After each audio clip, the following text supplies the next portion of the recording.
जय हिंद दोस्तों, मैं जितेंद्र कुमार आप सभी का आपके अपने YouTube चैनल एसपी मंत्रा क्लासेस पर अभिनंदन करता हूं। दोस्तों, मैं आज आप सभी के लिए पार्ट 5 वीडियो लेकर के आया हूं रेशियो एंड प्रोपोर्शन का, जिसमें मैं पहले से 4 वीडियो अपलोड कर चुका हूं। दोस्तों, मैंने आपको 4 वीडियो में बेसिक से लेकर के जो कुछ प्रश्न नए टाइप के बनते हैं हमने उसमें आपको कराया था बेसिक का, और अब जो हम लोग आपको कराने जा रहे हैं यह आपको सीजीएल मेंस तक के एसएससी एनटीपीसी ये इससे संबंधित बहुत सारे जो एग्जाम होते हैं आप उसमें आपको ये प्रश्न देखने को बराबर मिलते रहते हैं। दोस्तों, मैं आज आप सभी को जो पढ़ाने जा रहा हूं आप गौर से देखिएगा और पूरे इत्मीनान और धैर्य के साथ मेरे वीडियो पर बने रहिएगा। दोस्तों, भागिएगा नहीं, क्योंकि आपके लिए मैं यहाँ पर हूँ और आप जो है यहाँ पर धैर्य बना करके देखिए और बड़े उत्साह के साथ आपको सब कुछ समझ में आएगा, सब कुछ एकदम पूरे ट्रिकली होगा दोस्तों। और आगे बढ़ने का प्रयत्न मैं आपके लिए हमेशा करते रह रहा हूं और आपको हमेशा बढ़ाने की कोशिश में लगा हूं। देखिएगा दोस्तों, ध्यान दीजिएगा। दोस्तों, मैं आज आपको जो पढ़ाने जा रहा हूं यह पार्ट 5 वीडियो है, ठीक है, जिसमें टाइप 1 मैंने पहला क्वेश्चन मैंने कल आपको कराया था। एक क्वेश्चन मैं पार्ट 4 वीडियो में टाइप 1 का पहला क्वेश्चन कराया था। ध्यान दीजिएगा दोस्तों, अब हम लोग इन प्रश्नों को हल करेंगे। देखिएगा दोस्तों, क्वेश्चन कहता क्या है, कुछ धन राम, मोहन और सोहन के बीच 3:4:5 के अनुपात में बांटी गई है। अर्थात कहने का मतलब क्या है कि कुछ पैसा है, ठीक है, और उनको 3 दोस्तों में बांटा गया है। मान के चलिए राम, मोहन और सोहन 3 दोस्त होगा या 3 भाई है। उनके पिताजी के पास कुछ धन है, पैसा है, और वो पैसा को अपने बच्चों में बांट रहे हैं, ठीक है, या कोई अपने ये मित्र होगा, तीनों दोस्त होगा, कहीं पे अपना काम धाम किया है तो उन्हें वह धन उनको मिल रहा है। देखिएगा थोड़ा ध्यान से क्या कह रहा है इसे, कुछ धन राम, मोहन और सोहन के बीच में 3:4:5 के अनुपात में बांटी गई है। अगर ये मोहन का हिस्सा राम के हिस्से से 900 रुपया अधिक है, अर्थात यहाँ पर कंडीशन बन गया है दोस्तों। ध्यान दीजिएगा, किसके किसके बीच कंडीशन बन गया है,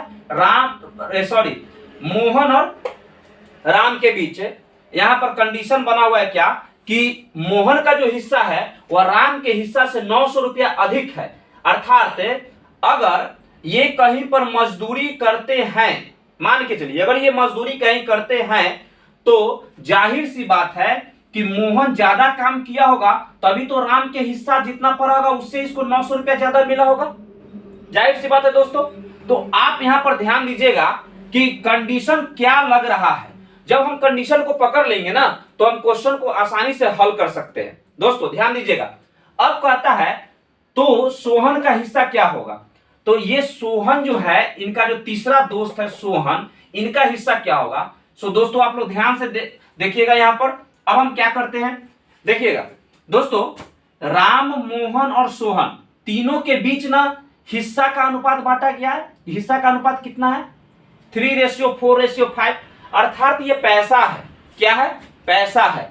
तो इन पैसों का अनुपात हिस्सा के रूप में जो हिस्सा पड़ा है 3:4:5 है, ठीक है। तो ध्यान दीजिएगा, हम यहां लिख सकते हैं राम, ठीक है, ध्यान दीजिएगा, राम है, मोहन है और सोहन है। राम, मोहन और सोहन, ठीक है दोस्तों। और इन तीनों को जो पैसों का जो हिस्सा मिल रहा है, कितना हिस्सा मिल रहा है ध्यान दीजिएगा। तो इनके हिस्से में क्या क्या पड़ा है, कितना पैसा पड़ा है ध्यान दीजिएगा। इनके हिस्से का अनुपात क्या है ध्यान दीजिएगा, राम का, मोहन का और सोहन का, ये इनके हिस्से का अनुपात है, कितना है, 3:4:5। 3:4:5, ठीक है दोस्तों। अब यहां ध्यान दीजिएगा, कंडीशन क्या बना था, यहां पर शर्त क्या था, मोहन और राम के बीच का। तो मोहन कहां है, यहां है, राम कहां, यहां है। कहता क्या है कि मोहन का हिस्सा राम के हिस्सा से 900 रुपया अधिक है। अर्थात यहां देखिए, मोहन का जो हिस्सा है इसके हिस्से का अनुपात और यहां राम के हिस्से का अनुपात दिया हुआ है दोस्तों। तो मोहन और ये राम और मोहन है, अर्थात मोहन और राम के बीच जो हिस्सा है, इसका जो कंडीशन क्या कहता है कि मोहन का हिस्सा राम के हिस्से से 900 रुपया ज्यादा है, 900 रुपया अधिक है।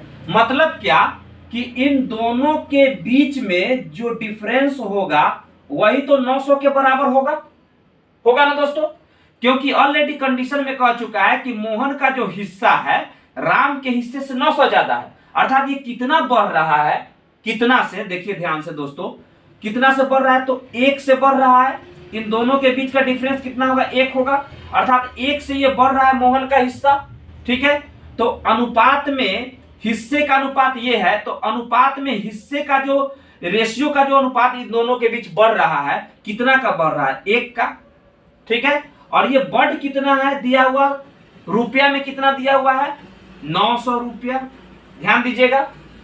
और अब हमें कहता है, ध्यान दीजिएगा दोस्तों, तो सोहन के हिस्सा क्या होगा, सोहन के हिस्सा क्या होगा दोस्तों, तो सोहन के जो हिस्से का अनुपात कितना है, 5 है। तो हमें सोहन के हिस्से का अनुपात पूछ रहा है दोस्तों, तो सोहन के हिस्सा यही हो गया दोस्तों, सोहन के हिस्से का अनुपात क्या हो जाएगा हमें, तो सोहन के हिस्से का अनुपात 5 है।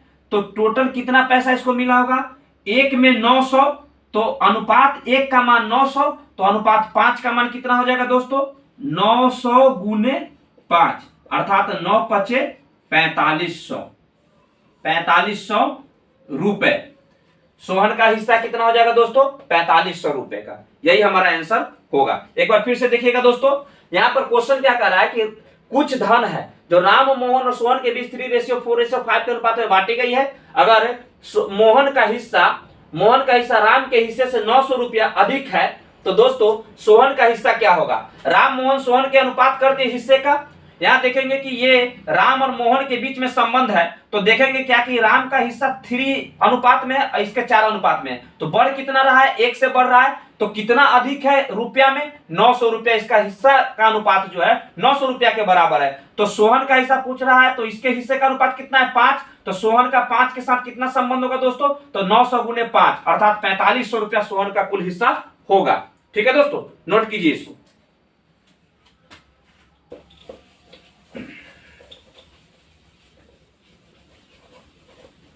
चलिए दोस्तों, दूसरा क्वेश्चन देखेंगे। यहां ध्यान दीजिएगा दोस्तों, दूसरा नंबर क्वेश्चन क्या कहता है कि कुछ धन है जो पी क्यू आर के बीच में 5:6:4 के अनुपात में बांटा गया है। पी क्यू और आर दिया हुआ है दोस्तों, ध्यान दीजिएगा। इन तीनों के बीच में ये जो अनुपात जो बांटा गया है, हिस्से का अनुपात है। किसका अनुपात है दोस्तों, हिस्से का अनुपात है, धन के हिस्से का अनुपात है। तो इनके हिस्से का अनुपात कितना हो जाएगा दोस्तों, हिस्से का अनुपात इन तीनों के बीच में, ध्यान दीजिएगा, क्या हो जाएगा, 5:6:4 हो जाएगा दोस्तों, 5:6:4 हो जाएगा। ठीक है, तो कहता है कि पी का हिस्सा कुल धन का कितना प्रतिशत है। तो कुल धन का कितना प्रतिशत है पी का हिस्सा, तो अनुपात में पी का हिस्सा कितना है, 5। अनुपात में पी का हिस्सा कितना है दोस्तों, 5। ध्यान दीजिएगा, अनुपात में पी का हिस्सा है 5। तो कहता है कुल में, यानी कि पी का जो हिस्सा है दोस्तों, पी का जो हिस्सा है या टोटल में है ना, टोटल धन का कितना प्रतिशत है। तो दोस्तों टोटल क्या हो जाएगा, ये 6 और 4 10 और 5 15, अर्थात P/15 गुने कितना प्रतिशत, तो 100 से यहां पर गुना कर देंगे दोस्तों, 100% हो जाएगा यहां पर। ध्यान दीजिएगा, हमें P का हिस्सा कहता है कुल धन का कितना प्रतिशत है, तो P का हिस्सा बट्टा में कुल धन गुने 100%, और P का मान है कितना अनुपात में, तो P का हिस्सा कितना अनुपात में 5 है, तो ये हो जाएगा 5/15 गुने 100%। ठीक है दोस्तों, हमें प्रतिशत में लाने के लिए 100 से गुना करना पड़ा है। ठीक है दोस्तों, ध्यान दीजिएगा, तो ये कट जाएगा, 5 से कट जाएगा 3 बार में, अर्थात हमें क्या प्राप्त होगा, 100/3। जब हम 3 से इसको भाग लगाएंगे तो ध्यान दीजिएगा दोस्तों, 100 में जब हम 3 से भाग लगाएंगे तो 3 तिहाई 9 होगा, ये क्या आएगा, शेषफल 1 आएगा। फिर हमने 0 उतार दिया, 3 से फिर लगाएंगे तो 3 तिहाई 9 हो जाएगा दोस्तों, शेषफल फिर 1 आ जाएगा। तो हमें क्या आंसर प्राप्त होगा, ये जो भागफल है ये हो जाएगा 33 पूर्णांक, शेषफल को ऊपर लिखते हैं, बट्टा में जिससे भाग देते हैं उसको नीचे लिखते हैं दोस्तों, और प्रतिशत का सेम बोलना है, यहाँ पर ध्यान दीजिएगा, प्रतिशत का ना है, तो ये क्या हो जाएगा दोस्तों, प्रतिशत का सैंपल यहां भी हो जाएगा। तो हमारा आंसर क्या प्राप्त होगा, 33.1/3%। ध्यान दीजिएगा दोस्तों, पी का हिस्सा में पूछा है, किसका पूछा है, पी का। टोटल धन के हिस्सा में पी का हिस्सा कितना होगा, वो भी क्या परसेंटेज में पूछ रहा है। तो हमें पी का हिस्सा बट्टा में टोटल हो गया 6 4 10 5 15, ठीक है दोस्तों, और गुने 100%। तो पी का मान कितना है, रेशियो में 5 है, तो 5/15 गुने 100%, 5 से 3 बार में कट गया, 100% बट्टा 3, जब हम भाग लगा देते तो 33.1/3%। ठीक है दोस्तों, चलिए ध्यान दीजिएगा, यहां पर अगले क्वेश्चन की तरफ चलेंगे दोस्तों, ठीक है, चलिए।